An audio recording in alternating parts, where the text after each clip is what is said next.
Welcome to the Home Life Stories channel. Don't forget to subscribe. It will be interesting. And we begin.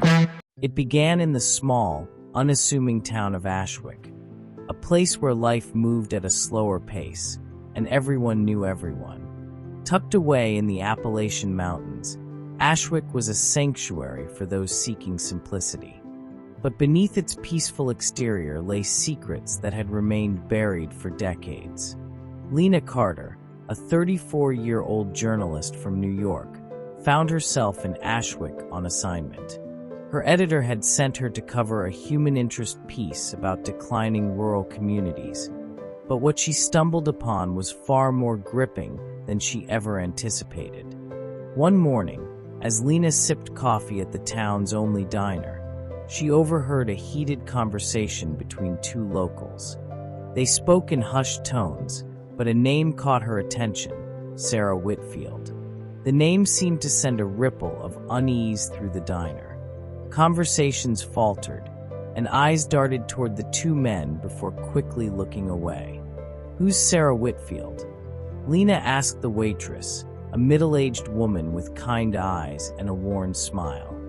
The waitress hesitated, her face clouding. She was a girl from here. Went missing back in the 80s. They never found her. Lena's instincts kicked in.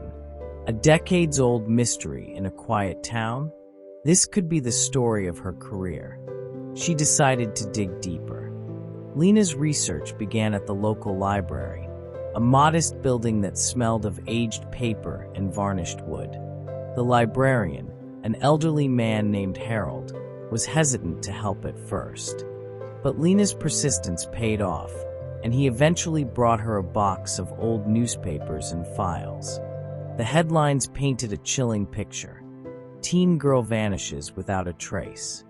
Family pleads for answers. No leads in Sarah Whitfield case. Sarah had been 17 when she disappeared one summer night in 1987. She'd been walking home from a friend's house, but never made it. Her parents' desperate pleas for help had gone unanswered, and the case had eventually gone cold. Rumors of foul play, cover-ups, and even supernatural involvement had swirled for years, but no concrete evidence had ever surfaced. Lena's curiosity deepened when she discovered that Sarah's family had abruptly moved away 6 months after her disappearance. No one in town seemed willing to talk about them or the case. Determined to uncover the truth, Lena tracked down Sarah's younger brother, David Whitfield, who now lived in a nearby city. David was reluctant to speak at first, but Lena's genuine interest and empathy won him over. "They never cared about finding Sarah," David said bitterly. "Not the police, not the town. Everyone just wanted it to go away." He told Lena about the days leading up to Sarah's disappearance. She had been a bright, spirited girl with dreams of leaving Ashwick behind. But in the weeks before she vanished, she'd seemed troubled, distracted. She'd mentioned someone following her, but refused to elaborate. She said she'd found something, David recalled. Something big, but she wouldn't tell me what it was. David's words only fueled Lena's determination. She returned to Ashwick, ready to dig deeper. But as she started asking more questions, she realized that someone didn't want her to uncover the truth. One evening, Lena returned to her motel room to find the door slightly ajar. Her heart pounded as she pushed it open, finding the room in disarray. Papers from her research were scattered across the floor, and her laptop had been smashed. A single note lay on the bed: "Leave it alone." Shaken but undeterred, Lena reported the incident to the local sheriff, Tom Greaves. He was a grizzled man with tired eyes who seemed more interested in discouraging her than helping. "Ashwick's a quiet town," he said. "We like to keep it that way. Don't go stirring up trouble." Lena couldn't shake the feeling that the sheriff knew more than he was letting on. She decided to proceed cautiously, but remained resolute in her quest for answers.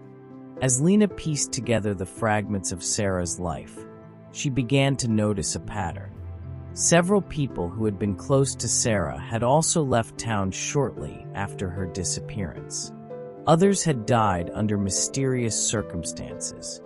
One name kept surfacing: Richard Caldwell, a wealthy businessman who had owned much of the town's land in the 80s. Caldwell had been known for his charitable donations, but whispers of his darker dealings persisted. He had died in 1990, but his legacy still loomed over Ashwick.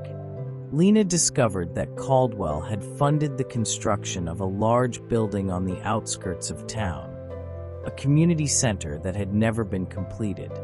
Locals referred to it as the Hollow, and it had been abandoned for decades. One moonlit night, Lena ventured to the Hollow, armed with a flashlight and a camera. The building was a crumbling relic, its walls covered in graffiti and vines. As she explored the darkened corridors, she stumbled upon a hidden door, its handle rusted but still functional. Inside, she found a room filled with old files, photographs, and tapes. They detailed a secret society that had operated in Ashwick for years, using the town's isolation to hide their activities. The records suggested that Sarah had discovered their existence and had been silenced to protect their secrets. Lena's discovery was interrupted by the sound of footsteps. She barely escaped, clutching a handful of files as proof. But now, she knew she was in real danger. With the evidence she had gathered, Lena contacted Alice, her editor, and David Whitfield. Together, they compiled a detailed expose that revealed the town's dark history and the people who had allowed it to continue. When the story went public, it sent shockwaves through Ashwick. Some residents were horrified to learn the truth, while others dismissed it as sensationalism. The authorities reopened Sarah's case, and new leads emerged, including confessions from those involved in the cover-up. Months later, Sarah's remains were discovered in a hidden grave near the Hollow. Her family finally had closure, and those responsible were brought to justice. For Lena, the story was more than a career milestone. It was a testament to the power of persistence and the importance of seeking the truth, no matter the cost. Ashwick would never be the same, but perhaps it could finally begin to heal. Thanks for watching and listening. Don't forget to subscribe.